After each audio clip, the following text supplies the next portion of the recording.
Welcome back to Unacademy channel. ये वीडियो आपके लिए बहुत इंपॉर्टेंट और बहुत इंटरेस्टिंग होने वाली है क्योंकि आपके जितने भी क्वेश्चंस हैं अबाउट नॉट सेट वो इस वीडियो में आपके क्लियर हो जाएंगे।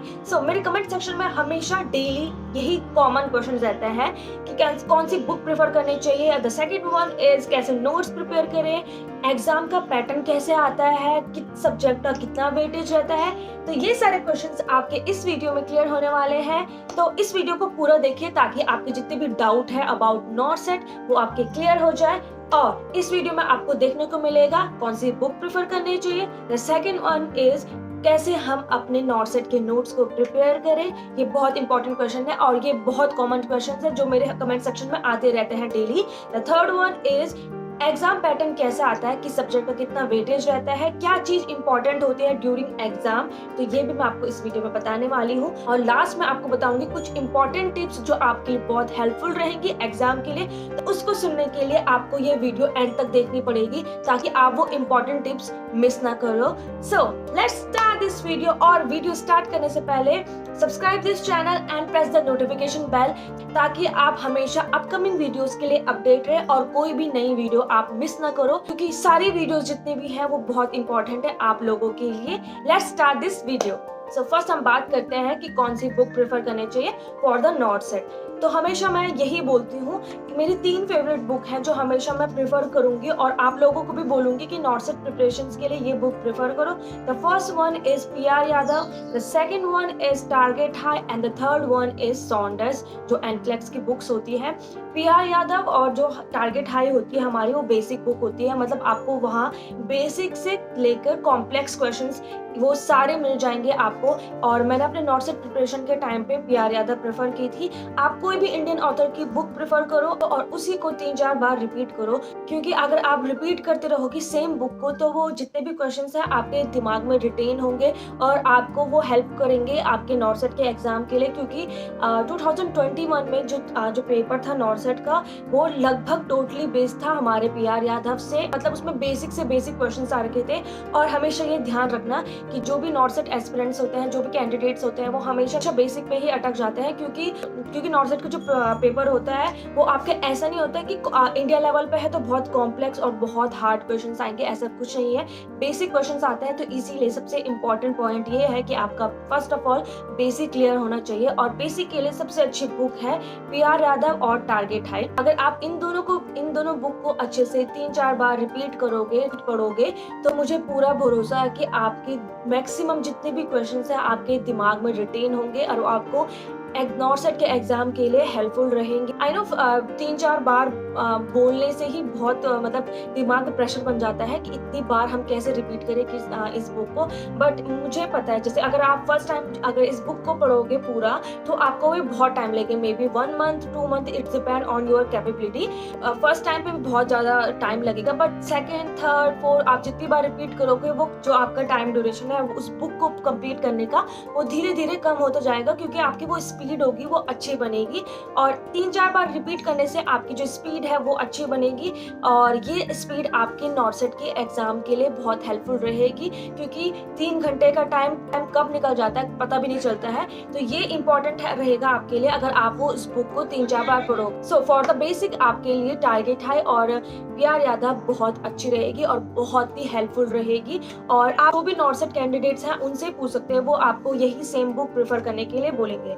तो the third one is Saunders और एनक्लेक्स। इसीलिए इंपॉर्टेंट है क्योंकि जैसे आपका पीआर यादव और टारगेट हाई से आपका बेसिक क्लियर हो जाएगा, उस बुक से आपके जितने भी कॉम्प्लेक्स हैं, जितने भी क्लिनिकल बेस क्वेश्चंस रहते हैं वो आपके वो कवर हो जाएंगे। 2022 का जो नॉट सेट का पेपर था वो मैक्सिमम क्वेश्चंस उनके सॉन्डर्स से आ रखे थे। तो सॉन्डर्स की बुक, एनक्लेक्स की बुक्स इंपॉर्टेंट है आपके लिए पढ़ने के लिए और आपके नॉट सेट के एग्जाम के लिए। और इस बुक को हमेशा लास्ट में पढ़ना, जब आपके बेसिक अच्छे से क्लियर हो जाए तभी इस बुक को पढ़ना। तो पीआर यादव में आपको बस क्वेश्चंस मिलेंगे from the basic to complex questions और टारगेट हाई में आपको थ्योरी भी मिलेगी प्लस क्वेश्चंस आंसर भी मिलेंगे। बुक के लास्ट में आपको प्रीवियस पेपर जितने भी प्रीवियस पेपर है वो सारे आपको क्वेश्चंस मिल जाएंगे वहाँ, चाहे वो CHO हो, चाहे वो एम्स नॉट सेट हो, चाहे वो MSc हो, वो सारे क्वेश्चंस आपको उस बुक में मिल जाएंगे। और सॉन्डर्स में मिलते हैं आपको पहले आपकी थ्योरी रहती है, उसको थ्योरी के बाद क्वेश्चंस आंसर रहते हैं। तो ये सब पैटर्न रहता है उस बुक का। तो इन बुक को जरूर पढ़े अपने नॉट सेट प्रिपरेशंस के लिए।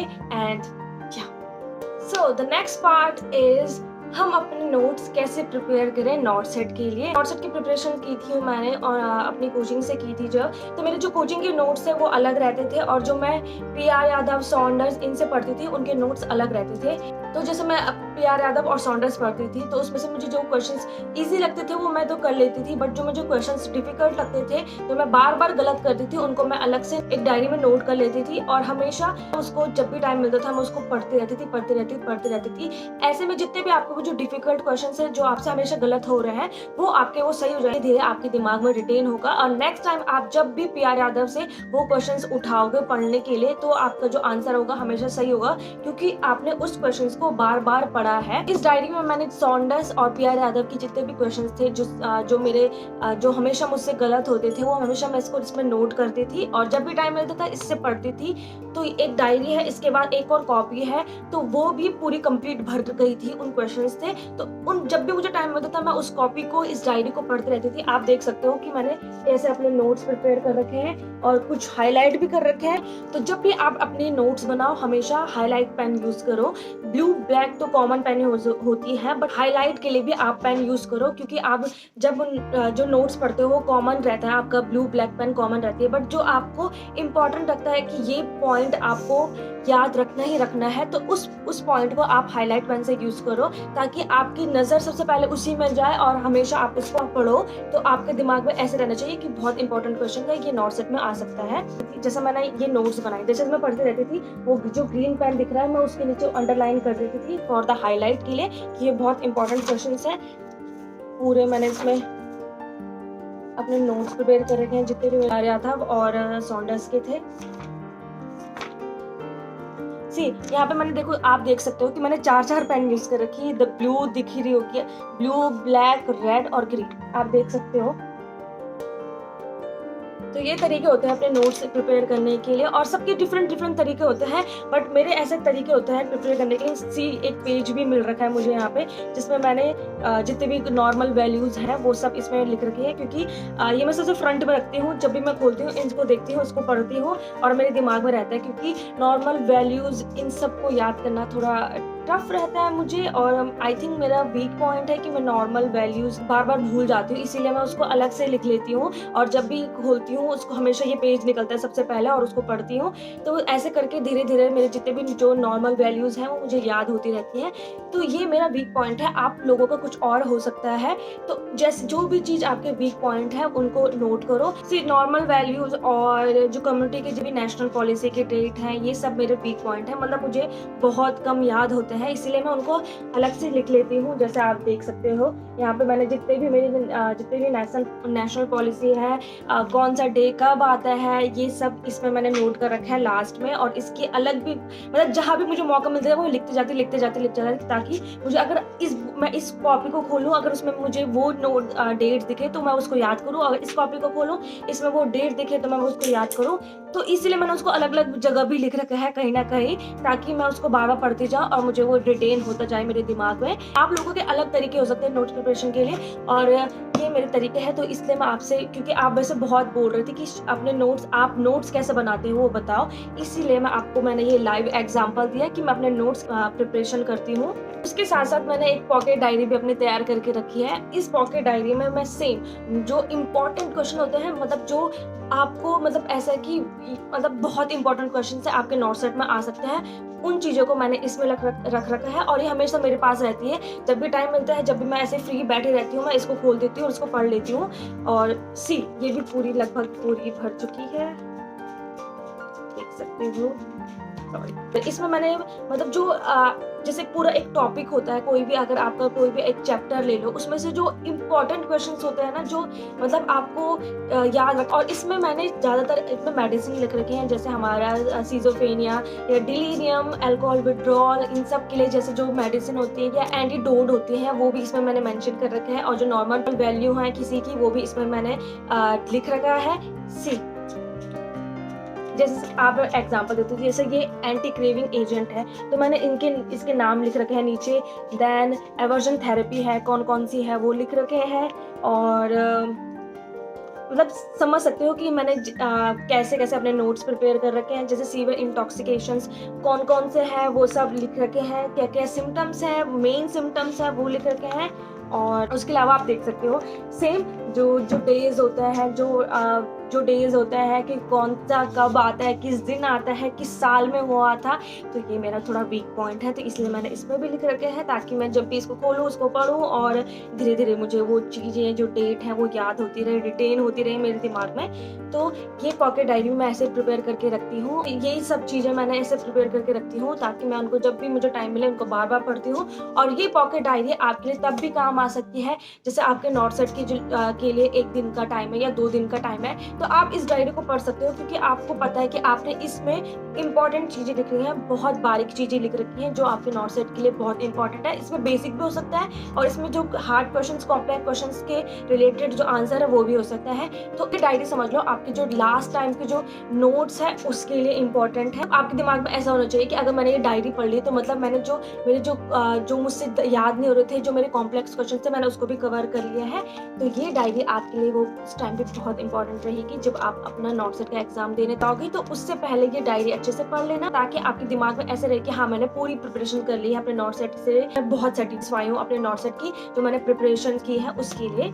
मे बी नोट प्रिपरेशन के तरीके सबके अलग अलग होते हैं और जैसे मेरा था मैंने आपसे शेयर किया कि मेरे नोट प्रिपरेशन के तरीके कैसे होते हैं। आई होप आपको ये जो तरीका था मैंने जो आपको बताया वो आपको अच्छा लगे और आप जैसे भी अपने नोट्स प्रिपेयर करो अच्छे तरीके से करो, अच्छे से पढ़ो और उसको बार बार पढ़ो ताकि आपकी जो नॉट सेट की प्रिपरेशन हो वो अच्छी हो और 100% हो।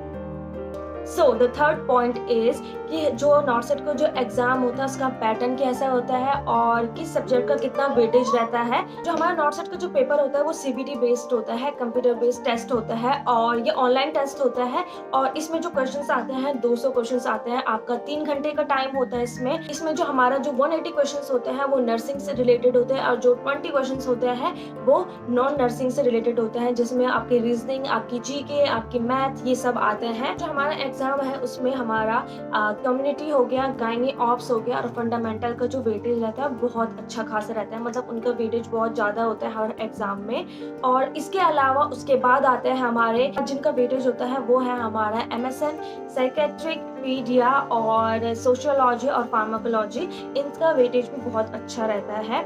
तो ये जो 3 सब्जेक्ट उनका वेटेज बहुत ज़्यादा रहता है और इसके बाद जो ये जितने भी सब्जेक्ट बताए उनका वेटेज रहता है। तो आप हमेशा ये नहीं बोल सकते हो कि हर एग्जाम में ये सेम चीज़ें पैटर्न रहेगा। किसी पेपर में फार्माकोलॉजी ज़्यादा आ सकती है, किसी पेपर में फार्माकोलॉजी के लिए एक ही क्वेश्चन हो सकता है। तो ये मतलब फिक्स नहीं है कि टाइम पे आपको किस सब्जेक्ट से कितने क्वेश्चंस आते हैं, बट क्या जो मैंने आपको 3 सब्जेक्ट बोले हैं वो मेन है, वो आपके हमेशा हर नॉट सेट के पेपर में आते ही आते हैं उससे क्वेश्चंस। फंडामेंटल का जो सब्जेक्ट होता है वो बहुत इंपॉर्टेंट होता है, उससे हमेशा बहुत क्वेश्चंस आते ही आते हैं। सो जो सीबीटी का पेपर होता है अगर कोई भी स्टूडेंट अगर फर्स्ट टाइम देगा तो उसके लिए वो बहुत डिफिकल्ट होगा क्योंकि उसमें जो ऑप्शंस होते हैं उनको अच्छे से यूज करना और किस टाइम पे कौन सा ऑप्शन हम क्लिक करें तो उस टाइम पे बहुत कंफ्यूज कर जाते हैं। जो सीबीटी का जो पेपर होता है अगर हर कोई अगर फर्स्ट टाइम देगा तो उसके लिए वो बहुत कंफ्यूजिंग रहेगा। तो इससे अच्छा है जब आप नॉट सेट का जो पेपर है उससे पहले आप 2-3 पेपर दे दो जो सीबीटी बेस पे हो ताकि आपके अच्छे से प्रैक्टिस हो जाए नॉट सेट एग्जाम के लिए। क्योंकि नॉट सेट से पहले मैंने एम्स MSc का पेपर दिया था, वो भी सीबीटी बेस पे था। वो मैंने इसीलिए दिया था ताकि मेरे जो नॉट सेट की जो प्रिपरेशन हो अच्छे से हो और मैं उसमें कंफ्यूज ना करूँ कि किस टाइम पे मैं अपना कौन सा ऑप्शन क्लिक करूँ, किस टाइम पे कौन सा ऑप्शन क्लिक करूँ। तो इसीलिए मैंने एम्स MSc का एग्जाम दे दिया था। इससे मुझे बहुत हेल्पफुल मिली मेरे नॉट सेट के एग्जाम के लिए कि मैंने उस टाइम पे जो गलती की थी वो अपने नॉट सेट के प्रिपरेशन में ना करूँ। तो नॉट सेट से पहले 2-3 पेपर अच्छे से सीबीटी बेस दे दो ताकि आपकी जो नॉट सेट की प्रिपरेशन हो वो अच्छी हो।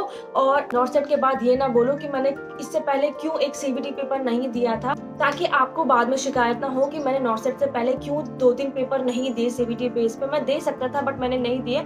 तो ये गलती मत करना और अपना नॉट सेट से पहले अच्छे से प्रिपेयर होने के लिए 2-3 पेपर सीबीटी बेस पे अच्छे से दे दो ताकि आपकी अच्छे से प्रैक्टिस हो जाएगी नॉट सेट के लिए। एट लास्ट मैं आपको कुछ इंपॉर्टेंट टिप्स बताने वाली हूँ आपके एग्जाम के लिए। एग्जाम में जाने से पहले आपको किन किन बातों का ध्यान रखना है। जब भी एग्जाम आता है, चाहे आपके पास 1 मंथ का भी टाइम होता है, आपको जो एंजाइटी है वो अंदर से खुद ही आ जाती है, जो प्रेशर होता है वो खुद ही से आ जाता है अंदर से कि यार 1 ही महीना है कि कैसा होगा कैसा होगा कैसा होगा। तो इन 1 महीने में आप अच्छे से अपने जितने भी आपके नोट्स बना रखे हैं उसको अच्छे से रिवाइज करो। एक्स्ट्रा कुछ भी मत पढ़ो, जो आपके नोट्स हैं उसी को अच्छे से रिवाइज करते रहो, क्योंकि रिवीजन ही बहुत इंपॉर्टेंट होता है आपके लिए। उस टाइम पे नई चीजें कुछ मत पढ़ो, बस रिवाइज करो रिवाइज करो रिवाइज करो। अगर आपका जो नॉर्सेट का पेपर है कल है, मतलब मुझे कल बोलते ही बहुत जब अंदर से बहुत ऐसा डर जैसा लगा, बट होता ही है कि अगर आपका जो नॉर्सेट का पेपर है वो कल है तो अच्छे से रात को आराम से पढ़ो और जल्दी सो जाओ, क्योंकि आपको सुबह जो उठना है वो फ्रेश होकर उठना है। और आप जब भी सुबह उठो मेडिटेशन जरूर करना, क्योंकि वो बहुत इंपॉर्टेंट होता है आपके लिए। जैसे ही उठो अच्छे से आराम से उठो, प्रेशर लेकर मत उठो कि आज ही पेपर है आज ही पेपर है। आराम से उठो अपना, और उठ के हमें अच्छे से मेडिटेशन करो, अपना आराम से खाना खाओ और खाना खा के ही जाना, क्योंकि बहुत सारे बच्चे होते हैं जो एग्जाम में जाते ही उनको डिजीनेस फील हो जाती है, उनको हाइपोग्लाइसीमिया हो जाता है। तो अच्छे से अपना खाना खा के जाओ। एग्जाम में जाने से पहले अपने बॉडी को हाइड्रेट करो और अच्छे से खाना खा के आओ, और फिर अपना आराम से गहरी सांस लेकर आराम से अपना एग्जाम दो। ये कुछ इंपॉर्टेंट टिप्स हैं आपके एग्जाम में जाने से पहले जो मुझे आपसे शेयर करने थे, क्योंकि ये बहुत इंपॉर्टेंट होता है। और एग्जाम हॉल में 1 घंटा पहले ही पहुंच जाना, ताकि आपके जितने भी एग्जाम में जाने से पहले जो प्रोसेस होते हैं, वेरिफिकेशन होता है, वो आराम से हो, स्मूथली हो। आप हड़बड़ाहट में भागते भागते भागते भागते मत जाओ, क्योंकि ऐसा करने से आप जब उस चेयर में बैठोगे अपने नॉर्सेट एग्जाम देने के लिए, तो आपके मन में बहुत सारी चीजें चल रही होंगी, बहुत घबराहट होंगी।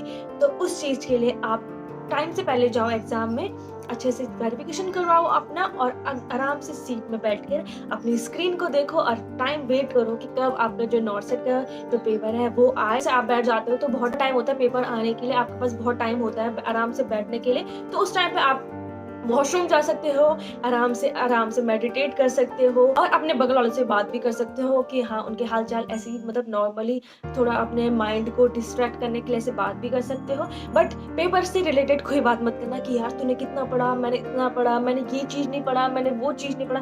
तो ये सारी बातें उस टाइम पे ऐसी नहीं होनी चाहिए। नॉर्मल कैजुअल अपनी बात करो और आराम से नॉर्सेट के एग्जाम को दो और अच्छी रैंक अचीव करो। Good luck. आई होप आपको ये वीडियो अच्छी लगी, और आपके जितने भी क्वेश्चंस हैं नॉर्सेट से रिलेटेड, आपके वो सारे क्वेश्चंस इस वीडियो में अच्छे से कवर हो गए होंगे। इसके बाद भी अगर आपके कुछ क्वेश्चंस हैं तो आप कमेंट सेक्शन में बता सकते हो, मैं उनका अच्छे से आपको आंसर दूंगी। That's all in today's video. I hope आपको ये वीडियो अच्छी लगे, और वीडियो अच्छी लगे तो लाइक करना मत भूलना, and don't forget to subscribe this channel and press the notification bell, ताकि आप अपकमिंग वीडियोस के लिए हमेशा अपडेट रहो। Bye and see you in the next video.